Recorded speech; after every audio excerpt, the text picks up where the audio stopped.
Wir kehren zurück in die Halle der Weisen und entdecken darin Salia. Danke, dank deiner Hilfe wurde ich in den Kreis der Weisen aufgenommen. Nun bin ich die Weise des Waldtempels. Schön für die. Freut mich. Das hat sich vorher nicht noch angehört, aber es freut mich. Ich habe stets gewusst, dass du zu höheren berufen bist. Ich hege große Gefühle für dich. Das war mir eigentlich schon was klar. Doch es ist Bestimmung, dass wir verschiedene Wege gehen. Du und ich, wir können nicht in derselben Welt leben. So dramatisch gleich? Ich werde dich als Weise des Waldes stets unterstützen. Nimm dieses Amulett an dich.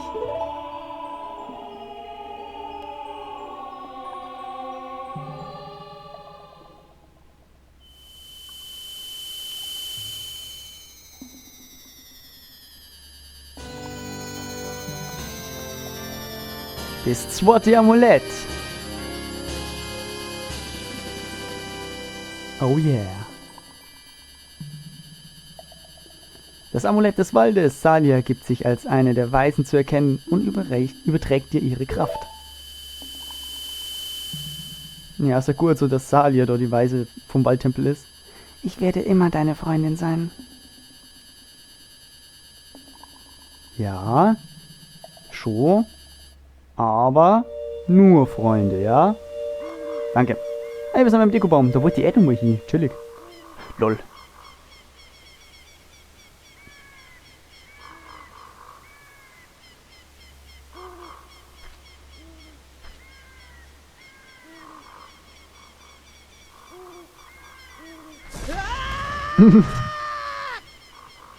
Lull.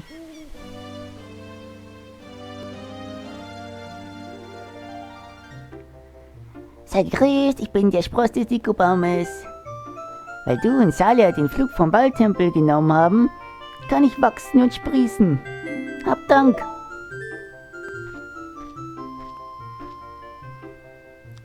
Hast du deine alten Freunde wiedergesehen? Wahrscheinlich wird dich von ihnen niemand mehr wiedererkennen. Das liegt daran, dass Kokiri niemals altern. Die vergangenen Jahre gingen an ihnen spurlos vorüber. Sicher fragst du dich, warum du gealtert bist. Nun, du hast es sicher schon geahnt. Du bist kein Kokiri, du bist ein Hylianer.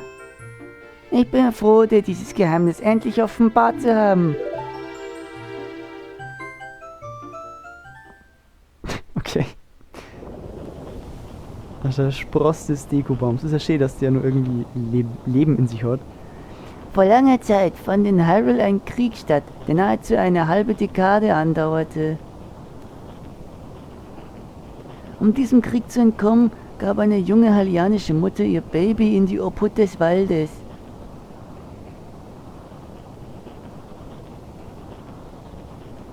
Als sich das Leben der Mutter dem Ende zuneigte, vertraute sie es dem Dekobaum an. Oh, übel sad die Story eigentlich. Der Dekobaum ahnte bereits, dass es sich bei dem Baby um ein Kind des Schicksals handelte.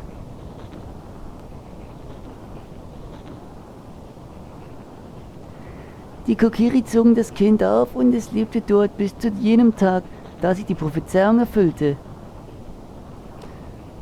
Ja, krass. Dann sind wir Teil der Prophezeiung. Oder die Prophezeiung selbst. Du bist Hylianer, es war immer deine Bestimmung, den Wald zu verlassen. Dein Schicksal. Nun hat es sich endlich erfüllt. Du weißt, was du zu tun hast. Du musst Hyrule vor dem Untergang bewahren. So sei es, Mare. Befreie die Tempel von ihren Flüchen und sorge für Frieden in Hyrule. Alles klar, sprossiger Dekobaum.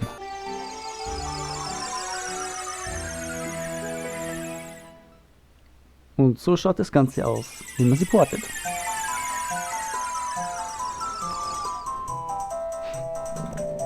Ich wollte nur mit zur Waldlichtung schauen und das ist in der Nacht. Und erwachsen, weil ich wissen wollte.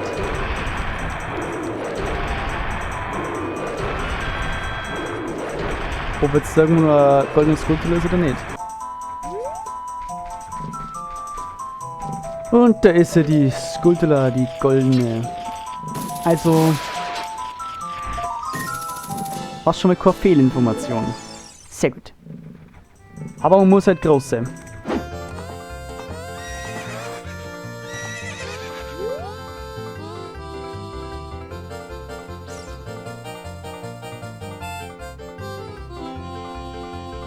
Hä? Warum reagiert er jetzt? Er hat vorher nicht reagiert. Was für die Scheiße? Du reitest nicht schlecht, wie wäre es mit einem kleinen Rennen, eine Runde um die Koppel? Der Gewinner erhält, sagen wir, 50 Rubine. Okay.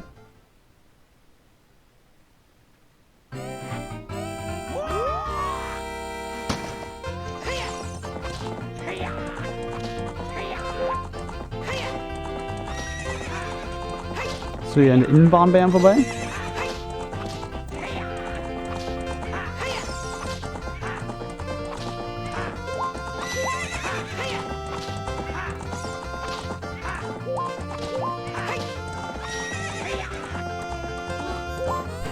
Ja, die ganze Zeit.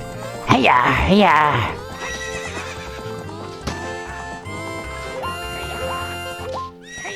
Ich hab gemeint, das Rennen gegen war schwerer. Vermaledeit. Ich hoffe nur, der mächtige Ganondorf erfährt nicht von dieser Demütigung. Hey du, Wäre es mal eine Revanche? gewinnst du? Gehört das Pferd dir? Okay. Wollt ihr mit Pfeilen schießen? Okay, was? Wir lassen ihn ein bisschen Vorsprung.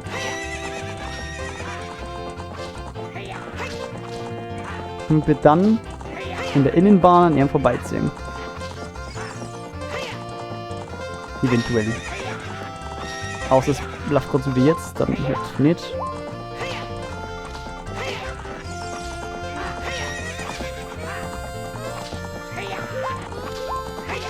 Aber wir haben es trotzdem. Ich bin immer wieder ein bisschen am Zaun hängen geblieben, aber scheiß drauf. Wie kann das sein? Ist das wirklich Epona? Wie ist es dir gelungen, das Pferd hinter meinem Rücken zu zähmen? Ich wollte Epona dem mächtigen Ganondorf zum Geschenk machen. Nun habe ich sie beim Pferderennen verloren, vermaledeit. Nun gut, so sei es denn. Ich halte mein Versprechen. Das Pferd möge dir gehören. Nur... Die Farm darfst du mit dir natürlich nicht verlassen.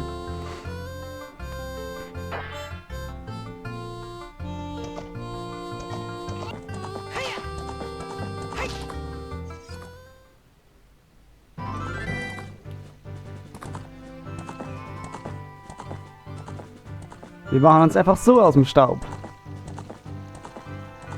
Haha, damit hat er nicht gerechnet.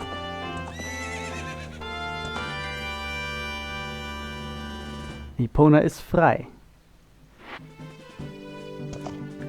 Yeah! Und somit können wir uns super schnell auf der Steppe bewegen. Oh, das ist doch echt geil. Wenigstens geht Epona jetzt gut.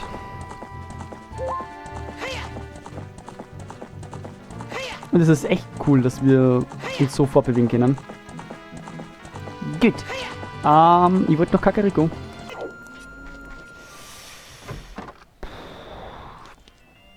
Das war jetzt eigentlich nicht der Grund, warum ich noch Kakariko wollte, aber wenn wir schon da sind, dann... Ja. Schießbude, die zweite. Nur jetzt halt mit dem Bogen.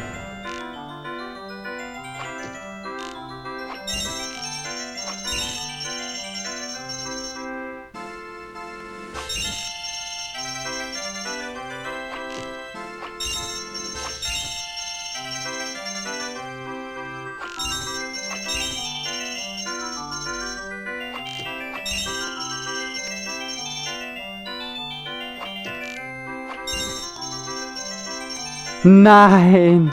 Jetzt fast First Try gemacht.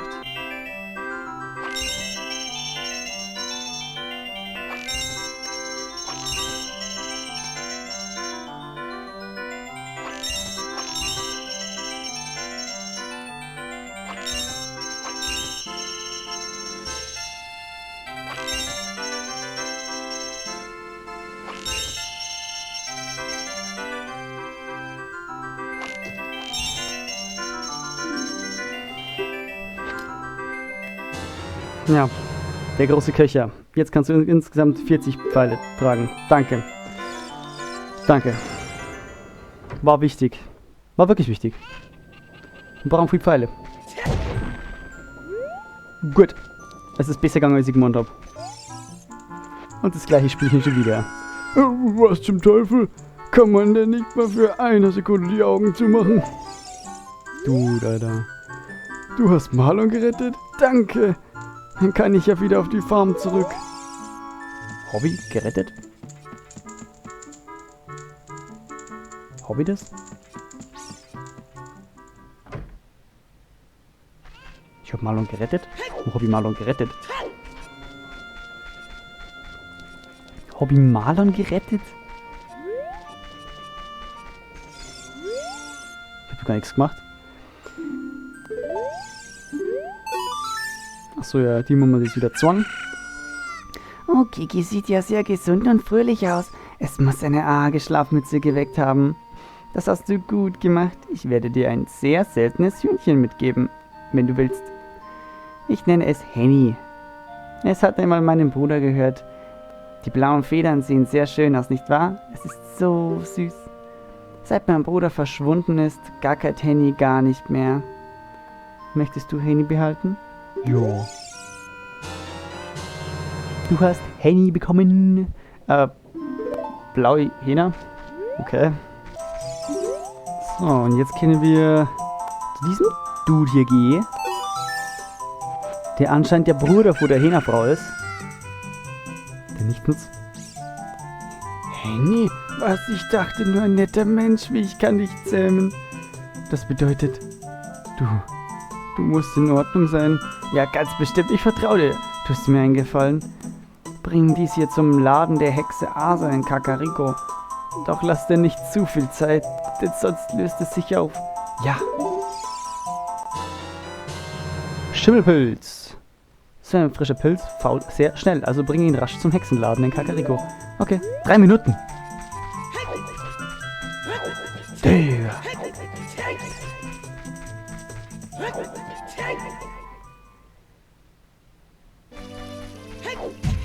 Nein! Ey, 3 Minuten ist für echt? Boah!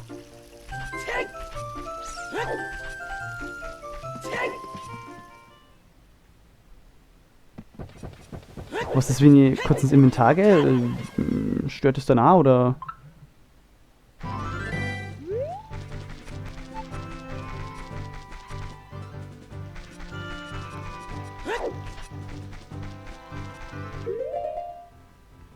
Ich hoffe, das ist jetzt kein Problem.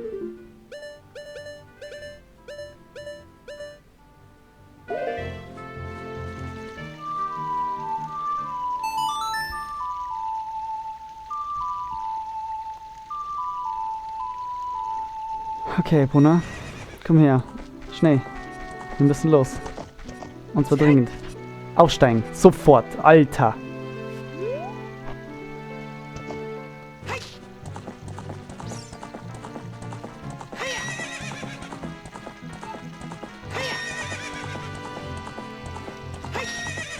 Wo muss ich mir vorstellen? Vor die Lost Woods bis zu dem Lawn in Kakariko 3 Minuten.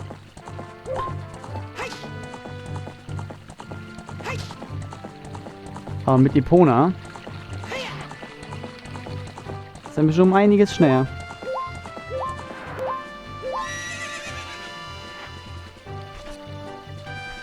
Danke dir.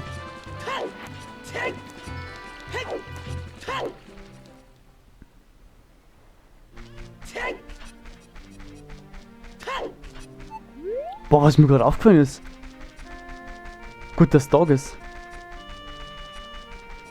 Sonst hätten wir ein Problem gehabt. Oh, scheiße.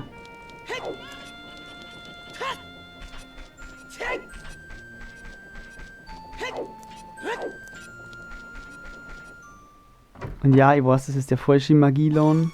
Ich wollte aber einfach nur hinten durchgehen. Ich brauche nur den Hinterausgang.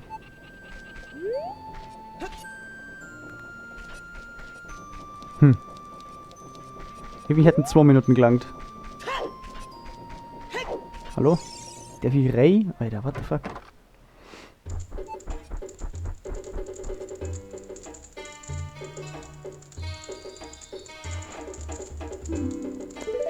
Muss ich einfach nur mit dir reden, oder was?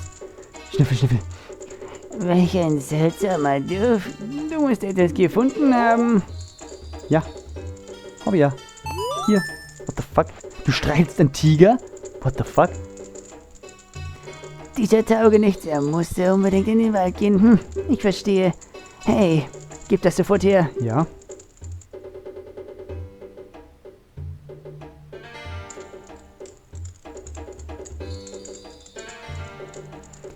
Wenn du den Dummkopf siehst, dann gib ihm das. Es ist die stärkste Medizin, die ich je Gebraut hab. Aber sie wirkt nicht bei jedem. Der Modertrank. Der Modertrank ist bestimmt nützlich. Geh doch mal in die verlorenen Wälder. Es heißt, gegen Dummheit ist kein Kraut gewachsen. Ich glaube, das ist wahr. Okay. Dann gehen wir wieder zurück zu dem Dude. In Hoffnung, dass wir irgendwas machen können.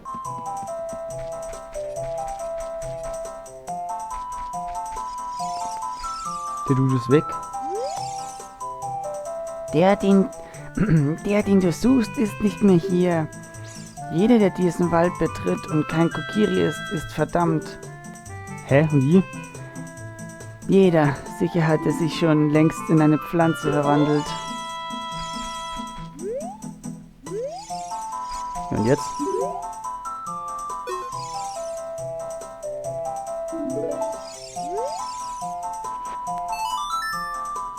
Er ist nicht mehr hier.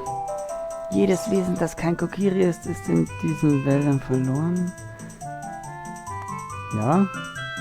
Hast du schon gesagt? Ah, nimm diese Säge, okay. Die Medizin besteht aus Waldpilzen. Gib sie mir. Jo. Mhm. Du hast den Modertrank gegen die Säge eingetauscht. Der komische Kerl hat das wohl hier liegen lassen. Okay. Wirst auch du dich verwandeln? Keine Ahnung. Aber ich habe eine Säge, Mann. Wie geil.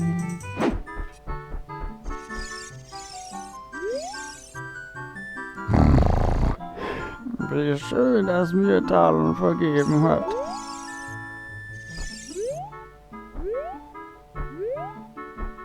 Hä?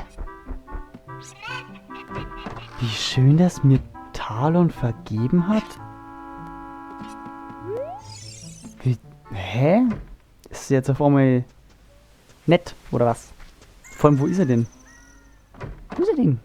Nur wichtig, wo ist Marlon? Wahrscheinlich ist Marlon immer noch da. Na,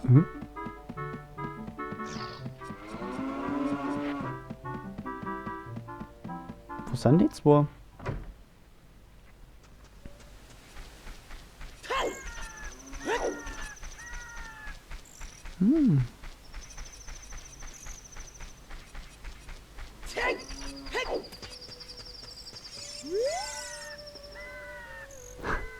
Von nun an werde ich jeden Tag hart arbeiten. Das habe ich Marlon versprochen.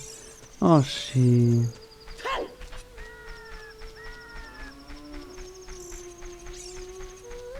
Und wir damals singt sie auf der Weide.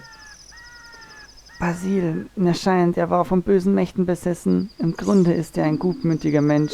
Ich weiß ja nicht. Oder?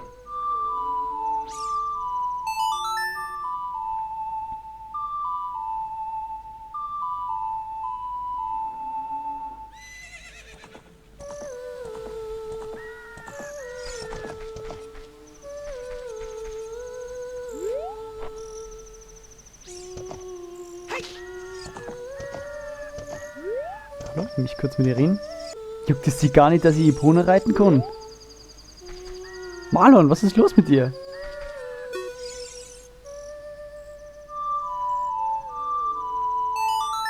Hä? Gibt's denn nicht irgendwie nur so einen Satz von wegen so, oh, du bist es, keine Ahnung. Oder ist das schon wieder verbuggt, so wie vorhin mit Basil?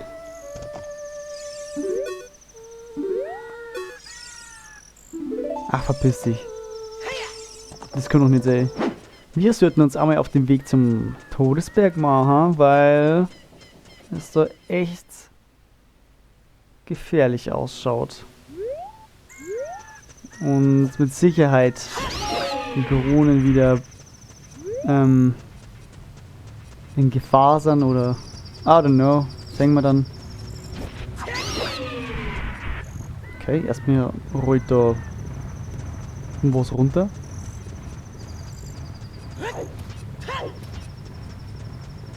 Da rollt mehrere runter. Ah, stimmt, die Pflanze, die wir ja da gemacht haben. Lol, wait. Hätten wir so zum Ding können? Nein! Achso, dahinter. Dahinter war die goldene Skulptur gewesen, wahrscheinlich. Aber ich frage mich, ob wir so zum Herzl keine hätten. Ich vermute nicht. Doch, ich vermute schon. Aber ich glaube, es sollte nicht der... Oder? Sollte das der Weg sein? Egal. Goronia wartet. Schon wieder. Hallo. Ich denke mal, dass ich so schnell wieder herkomme zu euch. Dum dum dum. Hallo. Habt ihr da schon wieder euch zugemacht? Seid ihr dumm?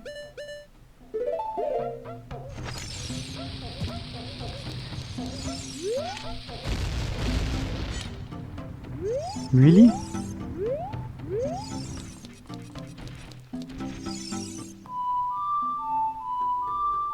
Muss ich nur mal spielen, damit sie mich reinlässt? Oder was ist das jetzt? Wangeron haben wir ja gesehen, der wollt sich da um. Scheiße.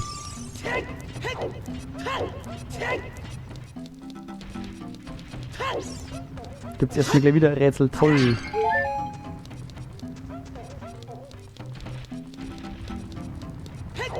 Das ist schon mal nicht der... Wo steht der goldene Skulptur? Das ist zumindest schon mal nicht der Hot Rodder oder wie der geheißen hat. Der sich da wollt, weil der ist viel zu klar dafür. Ah, ich sehe sogar die Skulptur da. Aber jetzt die Frage, ob ich da hinkomme. Nein, nicht die Ocarina.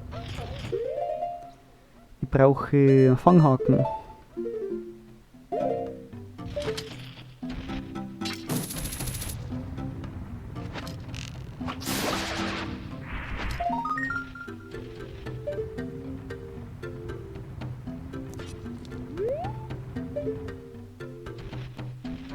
Okay, geil, weißt du, wie wir da hinkommen?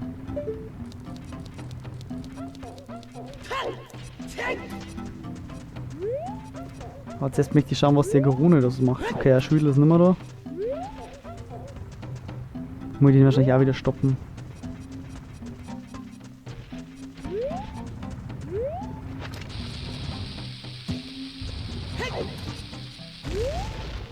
Lol.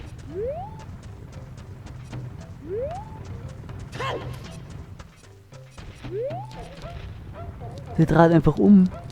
Was bist denn du für einer?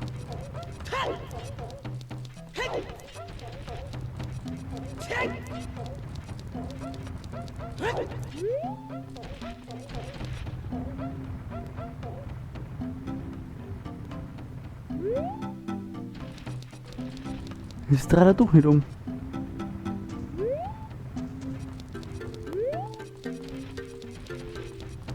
Oder ist der umdreht wegen uns?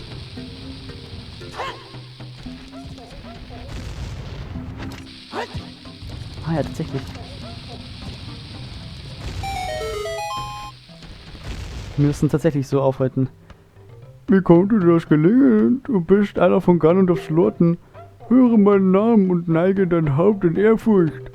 Ich bin Mare, der größte Krieger der Geronen. Was bist du? Was? Auch dein Name ist Mare? Dann musst du der legendäre Dodongo-Jäger sein. Der mächtige Mare. Darunia ist mein Vater. Kennst du ihn? Ja. Er benannte mich nach dir, weil du tapfer bist und viel für uns getan hast. Alter, ein Dorone namens Mare. Let's go. Mir gefällt der Name, ich könnte mir keinen besseren vorstellen. Mare, für uns bist du ein echter Volksheld. Ich bin stolz, dich kennengelernt zu haben. Gib mir bitte ein Autogramm. Schreib für meinen Freund Mare, den Goronen. Oh, es mag ein schlechter Zeitpunkt sein, dich erneut um Hilfe zu bitten, doch hör mich an. Mein Vater Darunia begab sich zum Feuertempel. Dort lebt ein Höllendrache. Wenn wir uns nicht beeilen, ist mein Vater verloren. Daddy. Du solltest ihn beruhigen, wenn du kannst. Am besten du fragst ihn einfach etwas. Worüber willst du ihn befragen? Über den Drachen, über die Goronen. Erstmal über die Goronen. Hä? Ja, aber... Ja, dann nicht über die Goronen, dann über den Drachen. Wow. Vor langer Zeit lebte eine diabolische Kreatur namens Volvagia in den Höhlen dieses Berges. Diese Drachenkreatur wütete auf grausamste Art. Sie fraß Goronen bei lebendigem Leib. Mit Hilfe eines legendären Hammers gelang es schließlich, Volvagia zu vernichten. So erzählt die Legende aus vergangenen Zeiten. Ich weiß, dass sie wahr ist. Einer der Vorfahren meines Vaters war nämlich derjenige, der die Kreatur vernichtete. Ach, Daddy. Ja, eine Frage jetzt über Goronen. Vater war gerade nicht hier, als alle von Ganondorf in den Feuertempel verschleppt wurden. Echt, oder? Es war schrecklich. Ganondorfs Leute fielen in unsere Stadt ein und nahmen alle gefangen. Jetzt soll sie Volvagia geopfert werden. Was? Vater sagte, dass Ganondorf die Drachenkreatur wiedererweckt hat. Ach du heilige Scheiße. Als Warnung an alle, die sich ihm widersetzen will, der Tyrann die Goron dem Drachen Volvagia zum Fraß vorwerfen. Also brach Vater ganz allein zum Tempel auf, um sie zu befreien. Bitte hilf ihm, Mare, möge diese Goron-Rüstung zum Gelingen deiner Mission beitragen. Danke, die Goron-Rüstung. Diese feuerfeste Rüstung passt nur Erwachsenen. Sie schützt vor extremer Hitze. Ah, jetzt machen sie es auf. Ah, ja. Danke. Das ist geil. Weil man hält die Rüstung schon kaufen können. Oh, schick in Rot. Nice. Das macht uns Feier nichts mehr aus. Das ist schon sehr, sehr geil. Okay. Wir hätten natürlich für sehr dire Gate die Rüstung schon kaufen können, aber so sind sie sich besser. Wie viel kosten die eigentlich? Ich schätze so 200. 200 exakt. Ja, gut, brauchen wir nicht mehr. Sehr gut, sehr gut, sehr gut. Dann schauen wir mal nur kurz da rein. Im nächsten Part werden wir dann Richtung Todesberg rauf marschieren, stapfen, whatever. Können wir die Statue da verschirmen? Ja, tatsächlich. Schaut ein bisschen komisch aus. Was ist denn da drin?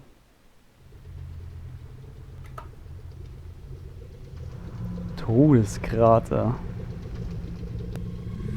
What the fuck?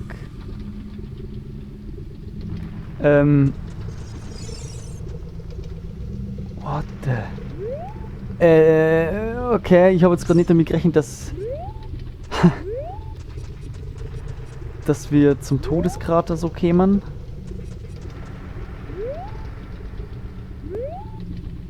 Uff, okay. Wir haben einiges zum Tor da. Und da muss ein Herz sein, habe ich gerade gesehen.